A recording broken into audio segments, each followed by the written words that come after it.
Continua 2. Vamos embora. Vamos nessa. Tá certo? Vamos lá então. Então é o seguinte, veja bem, na tortura-castigo, tá? Na tortura-castigo, perceba, o dolo é de dano. O agente ele busca o quê? O padecimento da vítima. Tortura-castigo, o dolo é de dano. O agente busca o padecimento da vítima, né? Ele quer, né, fazer a vítima sofrer, ele quer isso, ele quer o padecimento da vítima. Bacana? Dolo de dano. Bacana? Legal? Bacana. Né? O sadismo. Bem, maus tratos. Vai aparecer assim na sua prova. Dolo de perigo. Excesso nos meios de correção. Maus tratos. Beleza? O que eu tenho que falar para vocês? Essa é a única forma de você diferenciar tortura, castigo dos maus tratos. E eu falo para você o seguinte: sabia que somente é possível você diferenciar a tortura dos maus tratos? Sabia que somente numa questão teórica? Porque eu tenho que falar para você o seguinte: na questão, quando eu falo assim, numa questão real, né? Real, para cima deles. @Fernando Concito na área. Para cima deles. Numa situação real é difícil. Como é que o juiz vai saber se o agente estava agindo, né, com excesso no meio de correção ou se o agente tinha, né, o dolo de dano, se ele queria o padecimento da vítima? É difícil. Então, dificilmente você verifica uma mãe, por exemplo, respondendo aqui nessa tortura-castigo. Né? Veja que sempre a defesa vai levar lá para os maus tratos. Não, doutor, ela excedeu nos meios de correção, entendeu? Então vai ser assim, porque na realidade é difícil. Sabe por quê? Porque o juiz vai ter que entrar no elemento subjetivo do agente. E você reunir um acervo probatório que venha materializar, né, de forma incontestável o elemento subjetivo do agente é muito difícil. Bacana? Legal? Então, na sua prova, para você diferenciar tortura-castigo dos maus tratos, sempre busca tortura-castigo, dolo de dano, padecimento, né? É o sadismo, não é isso? Ele quer fazer a vítima sofrer, beleza? Vai estar assim na sua prova. Não tem como o examinador escolher um outro exemplo. Maus tratos, excesso no meio de correção, né? Ele quer corrigir, mas acaba se excedendo. Bacana? O dolo é de perigo. Beleza? Tranquilo? Legal, então. Bacana.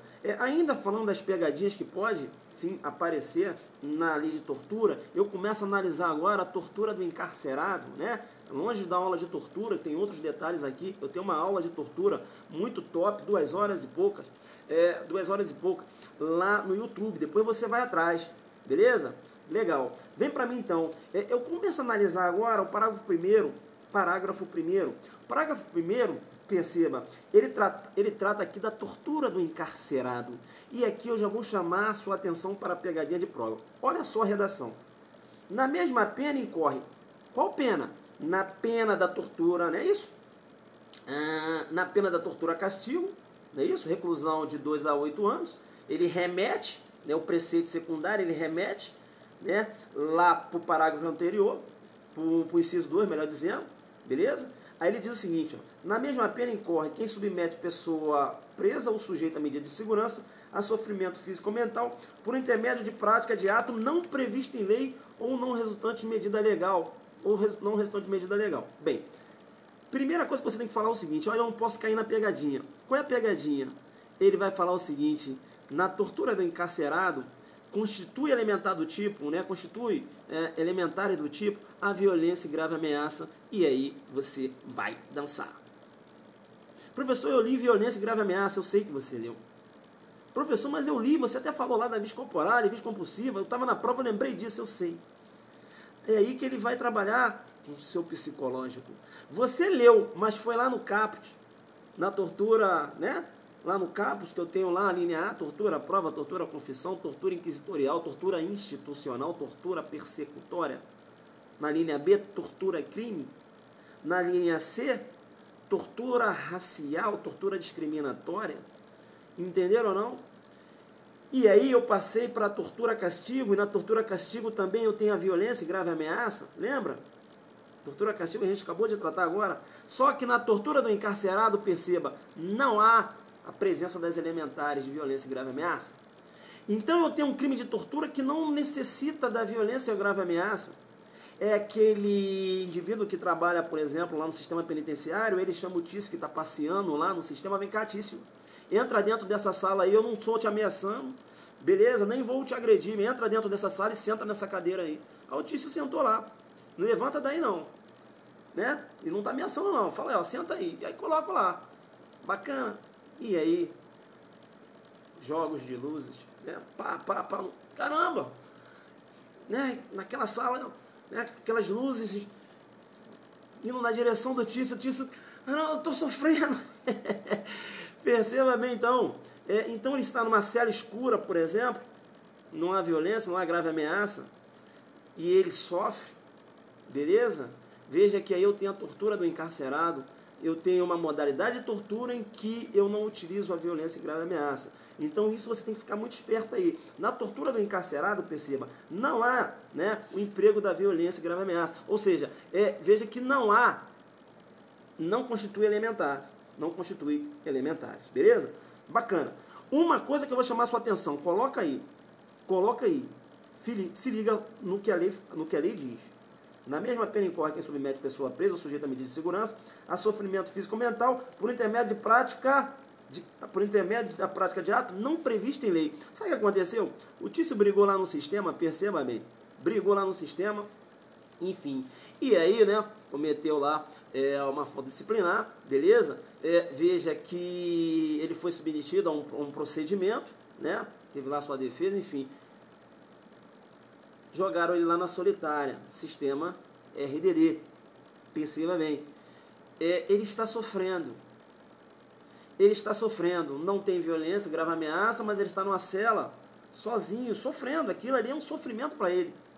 Veja que esse agente não vai responder pela tortura do encarcerado. Não vai por quê? Porque esse ato que ele praticou, muito embora venha causar o sofrimento da vítima, é um ato previsto em lei. Previsto em lei. Bacana? Previsto em lei. Então, muito importante, né? Se há a previsão do ato na lei, perceba, não há que se falar da tortura do encarcerado. Agora tem que ficar muito esperto. Então eu tenho a previsibilidade, né, de uma pessoa ser colocada numa cela sozinha, lá, numa situação que esteja solitário, né? Veja, tenho. Então, professor, peraí, se o Tício nada fez, mas eu coloco ele dentro de uma cela, mas veja, mas há a possibilidade de uma pessoa ficar dentro de uma cela sozinha, porque há essa previsão na lei, mas eu tenho que dizer o seguinte, para que essa pessoa venha ficar, né, numa cela sozinha, para que essa pessoa seja submetida ao chamado RDD, ela tem que ter praticado um ato contrário às normas. Beleza? Tranquilo? Então, mesmo que exista a possibilidade, né, daquela pessoa ser submetida àquela cela, a uma cela, né, de forma que ela fique solitária naquela cela, perceba, você tem que ter a motivação, exatamente aí, né? Tem que ocorrer o quê? O procedimento. Beleza? Tranquilo então, tá? Então fica ligado aqui na tortura do encarcerado. Eu já vou fechando aqui, eu tenho que correr, meu tempo é pouco, eu tenho uma aula de tortura, 2 horas e poucas, depois dá uma olhada lá no YouTube, beleza? Tranquilo, aqui eu só quero falar das pegadinhas. Bem, fica esperto, porque lá na lei de abuso de autoridade, eu tenho um tipo penal, tá? Lá na lei 4898, artigo 4º, que ele diz o seguinte, submeter pessoa sob sua guarda ou custódia a vexame ou a constrangimento não autorizado em lei. Veja, perceba bem o que eu vou falar. Se o Tício manda um mévio tirar a roupa no sistema penitenciário e manda ele ficar correndo lá, ó, tira a roupa aí, agora fica correndo aí dentro do sistema. Você não pode entender que esteja ocorrendo, né? Veja, olha só o tipo penal. Vamos lá, a tortura do encarcerado. Acompanha comigo. Ele fala, na mesma pena incorre quem submete pessoa presa ou sujeita a medida de segurança a sofrimento físico ou mental por intermédio da prática de ato não previsto em lei ou não resultante de medida legal. Bem, esse ato, perceba, do agente, né, mandar aquele preso tirar a roupa e ficar dando voltas dentro do pátio, né, da onde ele está cumprindo pena, veja, você não pode raciocinar que isso está causando um sofrimento ao agente. O que eu tenho aí é um constrangimento. Então o examinador vai jogar uma situação dessa e vai jogar na tortura do encarcerado. E você vai marcar, você vai errar. Por quê? Porque aí eu tenho o crime de abuso de autoridade. Tá? Lá no artigo 4º, artigo 4º, a linha C. Tá? Submeter pessoa sob sua guarda, custódia, vexame, ou a constrangimento não autorizado em lei. Aí eu tenho abuso de autoridade. Beleza? Tranquilo? Uma coisa é constrangimento. Há uma diferença entre o constrangimento e o sofrimento. Entendeu, não? A questão vai ter que te falar. Se a questão falar, fulano sofreu, pô, peraí, a questão tá falando que ele sofreu. Entendeu? Entendeu? Não? Então você tem que, né, tem que raciocinar. Quando é que você vai jogar na tortura do encarcerado? Quando é que você vai jogar aqui no abuso de autoridade, né? Submetendo pessoa presa a constrangimento. Beleza? Tranquilo. Eu vou ter que adiantar aqui, né? Se não saber da direito, vai me matar. Agora, perceba bem, parágrafo 2º, né? Parágrafo 2º. Parágrafo 2º, veja que ele trata da tortura omissão. Da tortura omissão. Perceba que, de acordo com o artigo 29, olha só o que diz o 29. Quem de qualquer modo concorre para o crime incide nas penas a este cominadas, na medida de sua culpabilidade. Bem, né? Quem concorre para o crime. Será que uma pessoa, se ela praticar um ato omissivo, será que ela acaba concorrendo para a prática de um crime? Perceba que isso pode acontecer. Quando, professor, veja quando essa pessoa se coloca numa situação, né, de... Quando ela, por exemplo, quando ela tem o dever jurídico de agir. Não é isso? É um garante, ela tem o dever jurídico de agir. Né? Então, se ela não age pela teoria normativa da omissão, perceba, teoria normativa da omissão, aquela omissão, há uma criação, veja, eu chamaria de um nexo artificial. O direito cria um nexo artificial, porque o nexo de causalidade, se você for perceber, não tem, porque da omissão não pode ocorrer, da omissão você não tem como ligar a omissão a um resultado material. Então, para você ligar a omissão a um resultado material, né, a lei vai dizer o seguinte, em determinadas situações, eu vou criar um nexo. É a teoria, né? Veja, teoria normativa. Teoria normativa da omissão é um nexo normativo. É um nexo criado pela lei. Entenderam? É por isso que a gente acaba respondendo. Bacana? Legal. Bem, essa é a regra. Legal? É a regra. Né? É a regra. Então, se o agente ele tem um dever jurídico de agir, e se ele, quando ele se coloca numa situação de omisso, quando ele tinha um dever jurídico de agir, ele deve responder pelo resultado, veja que aí ele pode ser partícipe, mesmo praticando um ato omissivo. Então, em regra, perceba, aplicando o artigo 29, né, que materializa a teoria monista, esse agente que se omite deveria responder, né, deve responder pelo resultado. Beleza? Essa é a regra. Teoria monista. Veja que o parágrafo 2º criou uma exceção. É uma exceção pluralística à teoria monista. Bacana? É uma exceção. Por quê? Porque aqui ele vai se omitir, ele tem, por ele ser um agente, né, que tem um dever jurídico de agir, ele deveria responder com os executores da tortura. Aqui ele vai se omitir, mas perceba que ele não vai responder pelo resultado. Né? Veja que pela teoria normativa da omissão, ele deveria responder pelo resultado.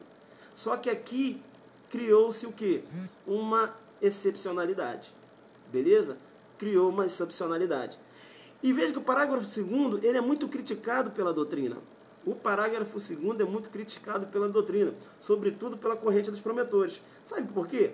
Porque, perceba, a Constituição Federal, quando ela deu o comando constitucional, o mandado, né, de criminalização, ela diz o seguinte, olha só, a lei considera crimes inafiançáveis e suscetíveis de graça ou anistia a prática da tortura, o tráfico ilícito de entorpecentes e drogas afins, o terrorismo e os definidos como crimes hediondos. Por eles respondendo os mandantes, os executores e os que, podendo evitá-los, se omitirem. Então, pela Constituição, não tinha lei que criar essa figura aqui da tortura omissão, não. O agente que tinha o dever de agir tinha que responder junto com os executores. Entendeu ou não? Pela Constituição, deu para entender isso? Aí o legislador infraconstitucional falou, peraí, os que se omitirem, não, peraí, eles não vão responder por esse resultado, não. Eu vou criar aqui um tipo específico. Entenderam ou não? Não há que se aplicar o 29. Não há que se aplicar o 29. Entenderam ou não? Deu para entender? Então é o seguinte, Constituição, peraí, sim, os que se omitirem, mas os que se omitirem, Constituição, eu vou criar um tipo específico. Aí criou a tortura omissão. Veja que a tortura omissão, perceba, né? É uma modalidade de tortura que tem um tratamento penal todo diferenciado. Não se equipare hediondo, joguei duro, não se equipare hediondo, perceba que a pena é detenção, e aí vem a pegadinha de prova. O examinador adora perguntar assim, ó, aquele que se omite, né, quando tinha um dever de evitar a tortura, né, uma das modalidades de tortura prevista na lei, responde nas mesmas penas dos executores. Não. Entenderam ou não? Aí ele vai jogar pela teoria normativa da omissão, tinha um dever, né? Entendeu? Aí você, não, peraí, aqui não, aqui tem uma excepcionalidade. Né? Aqui eu tenho uma exceção, a teoria monista. Aqui não há que se falar e aplicar o 29. Entendeu? Do Código Penal. Ele contribuiu com a omissão dele, porque ele tinha o dever de agir. Mas não há que responder nas penas do crime, né, do mesmo crime, e que irão responder os executores. Entendeu? Isso aqui, você trabalhando na prova discursiva, você cresce. Você está entendendo que eu tô, né? Isso agora é para quem joga o nível RED. Entendeu? Travou aí? Posso fechar aqui? Minha bateria está indo embora. Posso fechar? Então tá. Vamos aqui, vou ter que ir rápido, que agora não dá mais tempo. Se liga então no que eu vou falar. Se liga então no que eu vou falar. Beleza? Tá. Beleza. Isso. Responde no mesmo crime dos executores. A Constituição deu esse comando. A Constituição deu esse mandado, entendeu ou não? Mas o legislador infraconstitucional fez assim, ó. Ih, não vi não. Não vi não. Falou o seguinte, olha, aquele que quem se omitir aí, eu vou criar um tipo específico. E o exemplo que você sempre leva para sua prova é o delegado, que chega no local, perceba bem, o delegado chega no local, presencia a tortura, não é isso? E nada faz. Esse é o exemplo que você tem, é o exemplo que você sempre leva para a prova. Aí a prova, né, dá um exemplo de um pai que verifica a mãe torturando e o pai nada faz. E você, não é delegado, não responde na tortura omissão. E aí você leva na cabeça. Leva na cabeça porque diversos julgados já entenderam o pai respondendo na tortura omissão quando presenciou a mãe torturando e nada fez. Né? A mãe torturando, a tortura castigo, castigando, padecimento, e ele nada fez. Respondeu na tortura omissão. Entenderam? Bacana? Então não é só o delegado não. Quem tem o dever de agir não está falando que é o delegado. Professor, mas aí é um crime próprio? É um crime próprio, porque ele tem que ter o dever de agir. Bacana, tá. O delegado chegou e presenciou a tortura. Beleza? Nada fez. Vai responder. Estou dando agora o exemplo do delegado. O pai chegou, presenciou a mãe torturando e nada fez. Ele tinha um dever de agir. Vai responder. Pois bem, o delegado quando chegou, a vítima já tinha sido torturada. O delegado não apurou a tortura. Vai responder, porque a lei fala evitá-las ou apurá-las. O pai chegou, a tortura já tinha acontecido. E o pai também não apurou a tortura. Vai responder ou não responde? Professor, por que não responde? Porque quem tem a obrigação de apurar crime é a polícia judiciária e não o particular. Entenderam ou não? Então, quando você trabalhar, pegou aí essa? Você está aí? Está travando? Você está aí? Você pegou essa agora de apurar? Pegou essa de apurar?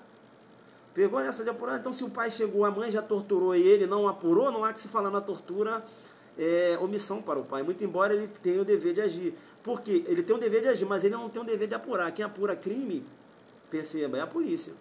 Agora, é diferente do delegado, que tem o dever de evitar e apurar. Entendeu? Bacana, né? Legal. Pessoal, tem diversos detalhes aqui que realmente eu não vou ter tempo, tá? Para falar com vocês. Eu tenho um HC aqui, essa do STJ, parece que eu marquei certinho aqui, da segunda turma, HC 94.789, Rio de Janeiro, 27 de abril de 2009. Veja o STJ entendendo pela responsabilidade de um pai na tortura omissão, porque, veja, ele não evitou, né? Ficou assistindo a mãe torturando o filho lá. A mãe torturando, claro, com a intenção de castigar o filho, né? Uma tortura castiga, ele ficou olhando. HC 94.789, Rio de Janeiro, 27 de abril de 2009. Um julgado aqui do STJ, né? STJ reconhecendo esse esquema aí. Aí tem um monte de detalhes aqui, se eu for entrar aqui não vai dar tempo, queria falar da participação negativa. Eu vou fazer uma live e aí eu vou falar da participação negativa, a gente vai comentar.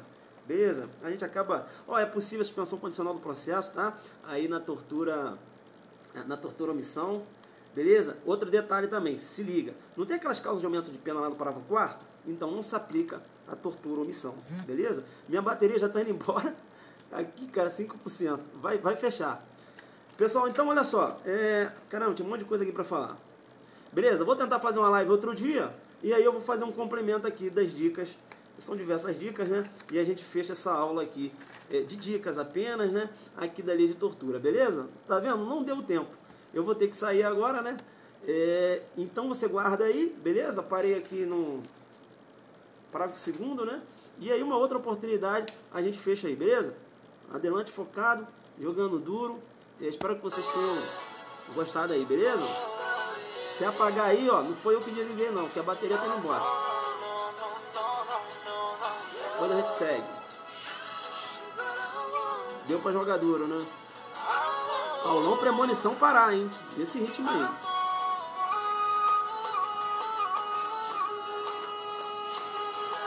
Valeu. Muita informação, né?